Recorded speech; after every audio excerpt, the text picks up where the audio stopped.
നമസ്കാരം. സാംസ്കാരിക വാർത്തകൾ.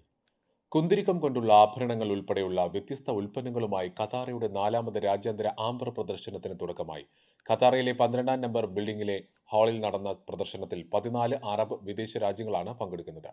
ഇത്തവണ 70 പവലിയനുകളാണ് ഉള്ളത്. വ്യത്യസ്ത തരം കുന്തിരിക്കക്കല്ലുകൾ മനോഹരമായ ആഭരണങ്ങളും ഉൽപ്പന്നങ്ങളുമായി മാറുന്നത് എങ്ങനെയെന്ന് സന്ദർശകർക്ക് അടുത്തറിയാൻ കഴിയുന്നതാണ് പ്രദർശനം. കുന്തിരിക്കം കൊണ്ടുള്ള ആഭരണങ്ങളുടെ വിസ്മയിപ്പിക്കുന്ന ശേഖരമാണ് പ്രദർശനത്തിനുള്ളത്. ഈ മാസം 18 വരെയാണ് പ്രദർശനം. രാവിലെ 10 മുതൽ രാത്രി 10 വരെയാണ് പ്രവേശന സമയം. വോയിസ് ഓഫ് ആലപ്പി ലേഡീസ് വിങ്ങിന്റെ നേതൃത്വത്തിൽ കരുതൽ എന്ന പേരിൽ ലേഡീസ് മീറ്റ് ആപ്പും പാരന്റിംഗ് ക്ലാസും നടന്നു. ഇന്നത്തെ കാലഘട്ടത്തിൽ ഏറെ ആവശ്യമായ പാരന്റിംഗ് വിഷയത്തിൽ വോയിസ് ഓഫ് ആലപ്പി അംഗവും പ്രശസ്ത മനഃശാസ്ത്ര വിദഗ്ധനുമായ ഡോക്ടർ ജോൺ പനിക്കൽ ക്ലാസ് നയിച്ചു. സൽമാനിയയിലെ കലവറ റെസ്റ്റോറന്റിൽ നടന്ന മീറ്റപ്പ് പ്രോഗ്രാമിൽ എക്സിക്യൂട്ടീവ് അംഗം ബാഹിറ അനസ് സ്വാഗതം പറഞ്ഞു. Ladies wing chief coordinator Rashmi Anoop അധ്യക്ഷത വഹിച്ചു.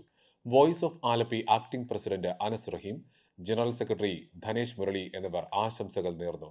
മുഖ്യാതിഥി ഡോക്ടർ ജോൺ പനിക്കലിന് voice of Alleppey ladies wing executive അംഗങ്ങൾ ചേർന്ന് ഉപഹാരം നൽകി. തുടർന്ന് വനിതാ വിഭാഗം അംഗങ്ങളുടെ നേതൃത്വത്തിൽ വിവിധ കലാപരിപാടികളും അരങ്ങേറി. ജാതിമത രാഷ്ട്രീയ വ്യത്യാസമില്ലാതെ കേരളത്തിലെ എല്ലാ ജില്ലകളെയും ഉൾപ്പെടുത്തി സാംസ്കാരിക സാമൂഹിക പ്രവർത്തനമെന്ന ലക്ഷ്യം പ്രഖ്യാപിച്ച് എമിറേറ്റ്സ് മലയാളി അസോസിയേഷന്റെ ലോഗോ പ്രകാശനം ചെയ്തു. പി ജോൺസണിൽ നിന്ന് ഷാഹുൽ ഹമീദ് ലോഗോ ഏറ്റുവാങ്ങി.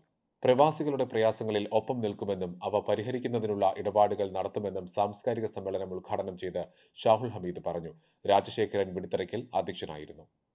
സാംസ്കാരിക വാർത്തകളിൽ ഉൾപ്പെടുത്താനായി ഇനി പറയുന്ന ഇമെയിൽ വിലാസത്തിൽ വാർത്തകൾ അയയ്ക്കുക. news@പ്രവാസിഭാരതി.com അല്ലെങ്കിൽ പ്രവാസി ഭാരതി റേഡിയോ ന്യൂസ്@gmail.com.